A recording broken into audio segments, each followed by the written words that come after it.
Well. I've resisted making this particular video and all the hype of the MacBook Neo because, like, I don't want to be that one hater being like, man, look at this shit. When everybody else is super excited about the product and like loving the product, especially with like a community like YouTube. I'm new on the scene. Like, everybody sort of has the vibe that they're going for with the Neo, but I'm going to enjoy what I'm about to say. The MacBook Neo was supposed to be the easy budget MacBook to recommend for everybody. Simple, affordable, Apple, premium, a laptop for people who just want a Mac without spending MacBook Air or MacBook Pro money. And at the original price, I actually understood it. I couldn't hate on it. Like I said, I was like, I don't love this computer, but I couldn't hate on it. At $599 and $499 with the education discount, the MacBook Neo made a lot of sense. You were getting a brand new MacBook, fresh battery, Apple Silicon, a warranty, and enough performance for basic everyday use. But now, Apple raised the fucking price. And they sort of knew they would have to. And actually, kudos to Apple for keeping the price as low as it was for as long as they could. And even tipping people off. Tim Cook was like, hey, sneaky sneak. I'm telling y'all, we finna raise these prices. No one thought he would do it so soon, but still, kudos to Apple for releasing it, letting people get their hands on it. And now, shame on Apple for raising the price, even though, I mean, it's business. Business is business. But at $699, I think the MacBook Neo becomes really hard to recommend. And if you're not someone who buys used products, really isn't the video for you. But if you are someone who's willing to buy used or is just looking at the market for like the best computer for you, I don't think the Neo is it. The base MacBook Neo gives you 8 gigabytes of RAM and 256 gigabytes of storage. For $799, that is crazy. For $699, that is crazy. And for $799 for just 8 gigabytes of RAM and 512 gigabytes of storage, that's even crazier. That's $800. And yes, like, buying new is easier. You don't have to check the battery health, the seller ratings, cosmetic condition, or whether the Mac is activation locked or anything. But easier is not always better. And it doesn't get you a better value. Like, anything in life that is good, you have to do a little extra for.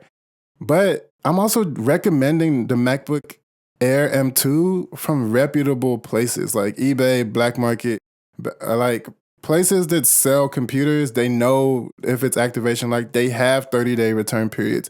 They have 1-year warranties on a lot of these computers.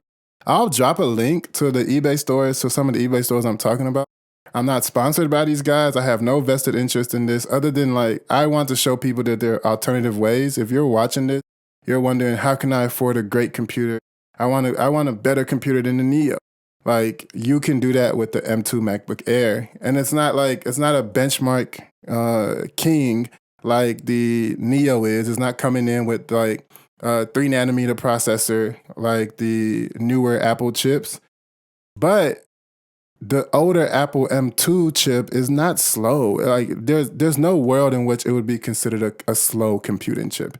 And like, really think about that. For the task that the Neo is doing, the simple task, it's going to do them just as well. And with 16 gigabytes of RAM, it's going to outdo the Neo every single time. So 16 and 512 for $650, you can get an M2 MacBook Air.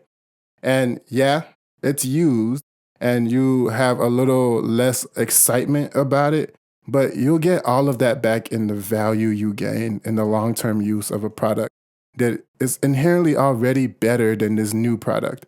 And I really want you guys to like think about that. And no, the MacBook Neo isn't bad. And I don't want you to think it's just me just shitting on the MacBook Neo. But as someone who's an advocate for buying used Macs, because Macs are premium devices, a premium device doesn't become a shit device because it was used. It remains a premium device. The price just drops to a more reasonable price. I buy all of my stuff used. I'm always a big advocate for my friends and family. Like, buy your shit used. Like, stop trying to feel special at the point of purchase. Like, there's some loser shit to me. But like, I'm not saying anybody's a loser. I'm just kind of saying, like, be willing to really bring the value back to yourself. Keep your money in your pocket and get the great computer that you're still going to be like, wow, because it's an Apple premium product, but at a reasonable price. And for $699, the Neo no longer is. Like, $599, okay, I couldn't really complain. It's like we can do girl math, boy math, whatever, $599, $600, $700. It's still less than $1,000 that you paid before. But now the M2 Air is sitting at that $650 refurbished, like with a 1-year warranty price. You just can't beat that, and the Neo is not beating that. And so the M2 Air wins on value. And for the same money, I would rather have the more complete laptop. And that's really the point I'm trying to make in this video. I don't want to ramble too much, but like, thank you for your time. Like and subscribe. I just wanted to put this little PSA out there to like, if you're looking for the MacBook Neo, if you're watching videos about the MacBook Neo, it's a great computer, but it's not the best computer you can buy, especially if you're price conscious. All right, take care.